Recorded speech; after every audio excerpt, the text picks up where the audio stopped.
أهلا وسهلا.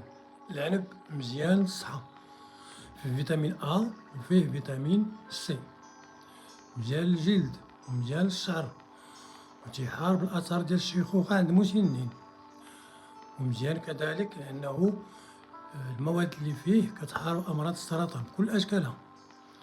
ولكن الوليدات الصغار ما تعطيهملوش العنب، لا. اش كتقول؟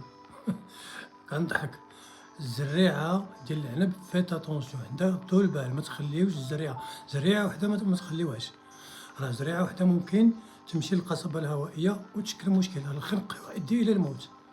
اذا حافظوا على وليداتكم عطيوهم العنب بكثره، ولكن ردوا بالكم بالزريعه، لانه الوليدات نتا حيت كيتنفسوا مازال ما تي القضيه ديال التنفس وديال الماكله ما تيضبطوهاش مزيان.